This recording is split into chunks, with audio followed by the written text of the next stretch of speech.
tahu macam mana perasaan aku sakit. Sakitnya perasaan aku ni. Siapa yang tahu? Siapa tahu? A few moments later.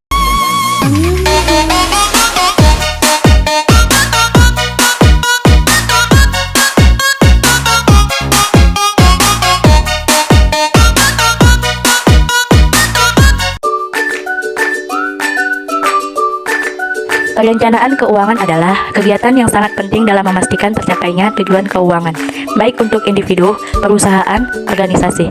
Oleh karena itu, perencanaan keuangan serta metode-metode peramalan yang digunakan dalam proyeksi keuangan yaitu peramalan penjualan, peramalan laporan keuangan dengan metode rasio konstan, dan peramalan keuangan dengan metode persentase penjualan.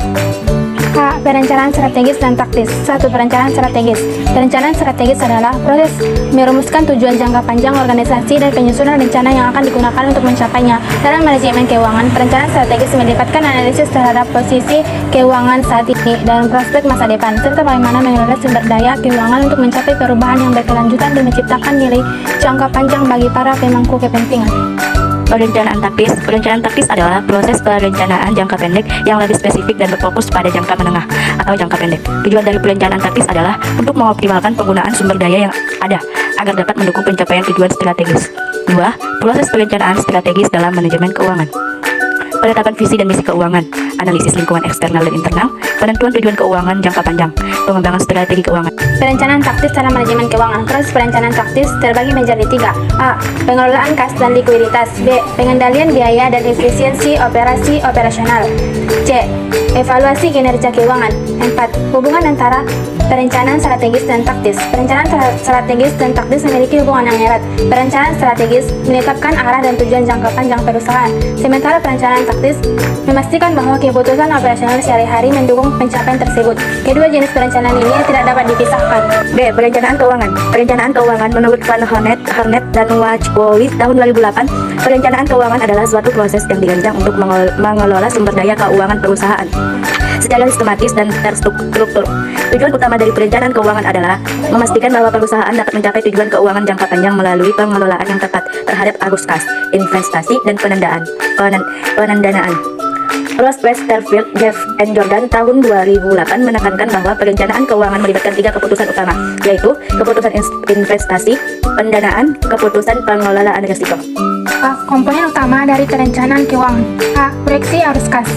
Proyeksi arus kas yang baik memungkinkan perusahaan untuk merencanakan dan mengelola kebutuhan modal kerja dan memastikan bahwa perusahaan dapat mempertahankan likuiditas yang cukup dalam menghadapi fluktuasi kas yang mungkin terjadi. B. Keputusan investasi. Dalam pengambilan keputusan investasi, perusahaan harus mempertimbangkan faktor risiko, tingkat pengembalian yang diharapkan, serta bagaimana investasi tersebut dapat mendukung strategi pertumbuhan perusahaan. C. Keputusan pendanaan. Dalam perencanaan keuangan, perusahaan harus memutuskan apakah akan menggunakan dana dari modal atau likuiditas untuk membiayai kebutuhan modalnya. D. Pengelolaan risiko. D. Melo 2006 menekankan bahwa dalam pengelolaan risiko, perusahaan dapat menggunakan berbagai instrumen seperti derivatif untuk melindungi nilai aset dan pendapatan dari fluktuasi pasar yang tidak terduga. 3. Pentingnya perencanaan keuangan dalam manajemen keuangan. Perencanaan keuangan yang baik memiliki berbagai manfaat penting bagi perusahaan. Di antaranya: A. Mencapai tujuan keuangan jangka panjang. B. Mengurangi ketidakpastian dan risiko. C. Mengoptimalisasi penggunaan sumber daya. D. Meningkatkan pengambilan keputusan manajerial. C. Peramalan penjualan. 1. Pengertian peramalan penjualan. Peramalan penjualan adalah teknik yang digunakan untuk memperkirakan jumlah produk atau layanan yang akan dijual dalam periode tertentu. Menurut Ross et al. 2008, ada beberapa metode yang digunakan dalam peramalan penjualan, mulai dari teknik kuantitatif yang didasarkan pada data historis hingga pendekatan kualitatif yang mengandalkan opini ahli atau prediksi berdasarkan faktor eksternal yang mempengaruhi pasar. 2. Metode peramalan penjualan. Metode kuantitatif, metode rata-rata berjarak, peramalan smoothing, regresi linear. Metode kualitatif, survei pendapatan eksekutif panel ahli. Regresi linear, metode kualitatif, survei pendapatan eksekutif panel ahli. 3. Pentingnya peramalan penjualan dalam manajemen keuangan. Berikut adalah beberapa alasan mengapa peramalan penjualan sangat penting. Perencanaan arus kas, penentuan kebijakan persediaan, penentuan kebutuhan modal dan investasi, evaluasi kinerja dan keuangan.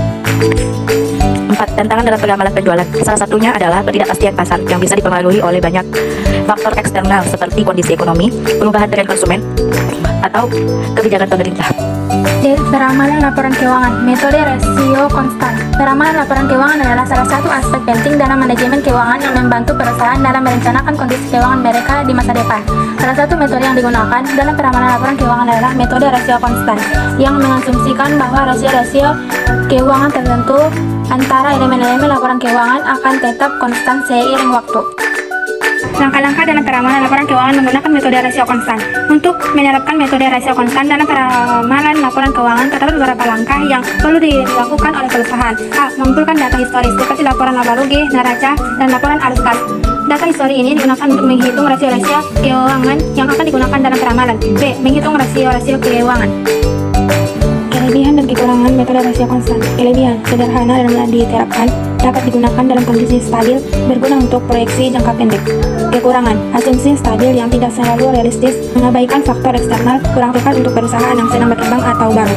E. Peramalan keuangan metode presentasi penjualan. 1. Pengertian dan tujuan peramalan keuangan. Peramalan keuangan adalah proses memperkirakan kondisi keuangan di masa depan dengan menggunakan data historis dan asumsi tertentu. Peranan ini bertujuan untuk membantu perusahaan merencanakan pengeluaran, investasi, dan pembiayaan yang dibutuhkan untuk mencapai tujuan keuangan jangka panjang.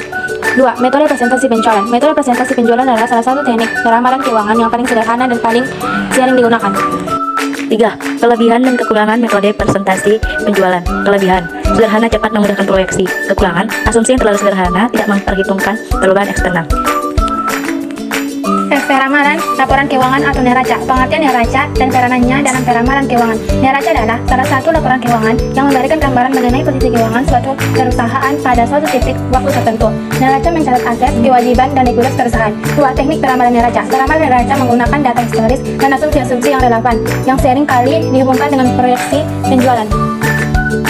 Ada dua pendekatan utama dalam peramalan neraca. Pendekatan proyeksi yang berbasis pada penjualan. Dalam pendekatan ini, sebagian besar akun neraca seperti kas, piutang, persediaan, utang, dan modal kerja akan diproyeksi berdasarkan rasio atau persentase terhadap penjualan, mirip dengan metode presentasi terhadap penjualan pada laporan laba rugi. Pendekatan berbasis pada hubungan antar akun. Pendekatan ini lebih kompleks karena mempertimbangkan hubungan antara akun-akun dalam neraca. Kelebihan dan kekurangan peramalan neraca. Kelebihan, memberikan gambaran menyeluruh, membantu dalam pengambilan keputusan. Kekurangan, asumsi yang berisiko, sensitivitas terhadap perubahan eksternal.